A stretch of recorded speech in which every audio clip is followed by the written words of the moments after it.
Aviso importante: este conteúdo aborda uma história bíblica profundamente impactante e que contém temas sensíveis e perturbadores.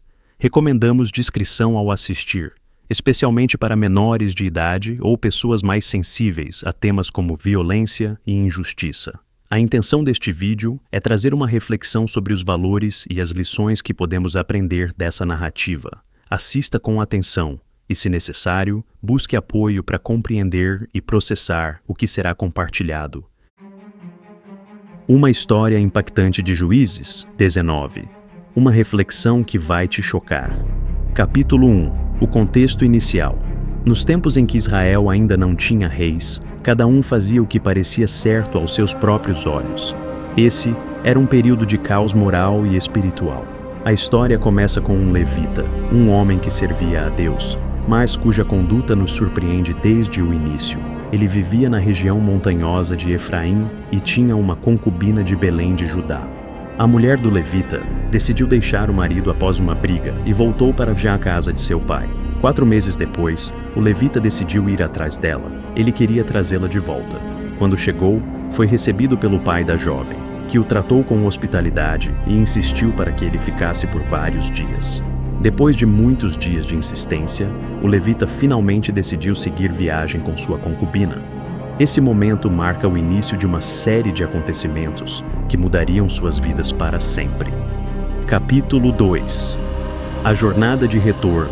Já era entardecer quando o levita, sua concubina e um servo saíram. Durante o caminho, eles chegaram próximos a uma cidade estrangeira. O servo sugeriu que passassem a noite ali, mas o levita recusou, afirmando que preferia se hospedar em uma cidade de Israel. Assim, eles seguiram até Gibeá, que pertencia à tribo de Benjamim. Chegando a Gibeá, eles se sentaram na praça da cidade, esperando que alguém os convidasse para passar a noite. Não havia hospedarias na época, e era comum as pessoas acolherem viajantes. Contudo, ninguém lhes ofereceu abrigo. Já era noite quando um homem idoso, também vindo da região montanhosa de Efraim, os viu e se ofereceu para hospedá-los em sua casa. O anfitrião preparou comida e bebida para eles. Aparentemente, seria uma noite tranquila, mas, ao cair da noite, homens perversos da cidade cercaram a casa, gritando e exigindo que o levita fosse entregue a eles, para que pudessem abusar dele.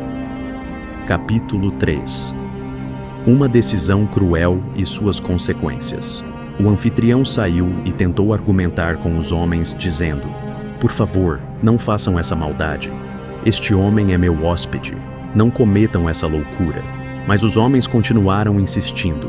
O levita, numa atitude chocante, pegou sua própria concubina e a entregou à multidão para proteger a si mesmo. Os homens abusaram dela durante toda a noite. Ao amanhecer, ela conseguiu voltar até a entrada da casa, mas estava gravemente ferida. Quando o levita saiu, viu a mulher deitada na soleira da porta e disse: "Levante-se, vamos embora." Mas ela não respondeu. Ele a colocou sobre seu jumento e voltou para casa. Ao chegar, ele cortou o corpo da mulher em 12 partes e enviou uma parte para cada tribo de Israel. Esse ato brutal foi uma forma de chamar atenção para a maldade que havia ocorrido. O povo de Israel ficou horrorizado e se reuniu para decidir o que fazer. Capítulo 4. A reunião de Israel. Quando as 12 partes do corpo da mulher foram entregues às tribos de Israel, o povo ficou profundamente indignado. Nunca algo tão horrível havia acontecido entre eles, desde que saíram do Egito.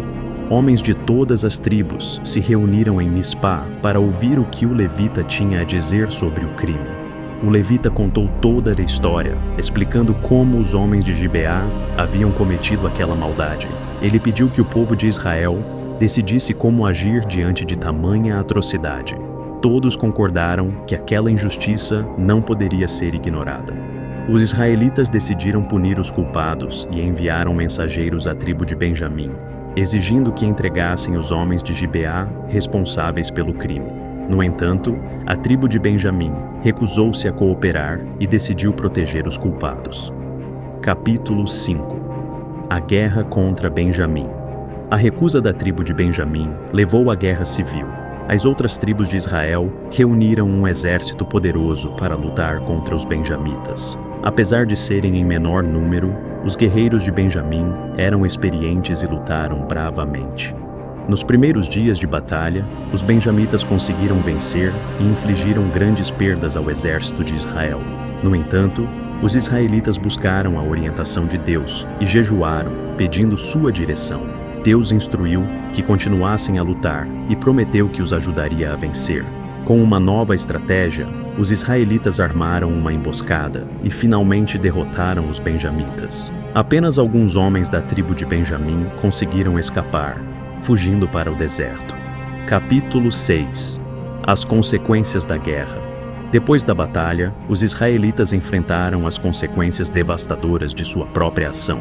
A tribo de Benjamim havia sido quase completamente exterminada. Apenas 600 homens sobreviveram, e não havia mulheres para eles, pois as cidades de Benjamim haviam sido destruídas. O povo de Israel lamentou profundamente a perda de uma tribo inteira e buscou uma forma de preservar a linhagem de Benjamim. Eles decidiram permitir que os sobreviventes encontrassem esposas entre as jovens de Jabes de Gileade, uma cidade que não havia participado da guerra. Assim, a tribo de Benjamim foi preservada, mas a história deixou uma marca duradoura em Israel. Ela serviu como um lembrete das consequências do pecado, da desunião e da falta de liderança espiritual no meio do povo. Reflexão final. Essa história nos convida a refletir profundamente sobre os impactos das escolhas humanas e o distanciamento de valores espirituais. Juízes 19 é um alerta claro sobre como a corrupção moral, a falta de empatia e a omissão diante da injustiça podem levar a consequências devastadoras. Não é apenas uma narrativa de horror, mas também um espelho para nossa própria sociedade, onde muitas vezes testemunhamos atos de injustiça e violência. A história nos lembra que, enquanto seres humanos, temos uma responsabilidade compartilhada de lutar pela justiça, pela bondade e pela paz. Em tempos de crises morais, somos desafiados a buscar a orientação divina e sermos agentes de transformação. Muito obrigado por acompanhar esta análise e reflexão sobre Juízes 19. Se você achou este conteúdo relevante, não esqueça de curtir o vídeo, compartilhar com outras pessoas e inscrever-se no canal para mais histórias e reflexões impactantes como esta. Que possamos juntos aprender e crescer com essas lições tão valiosas.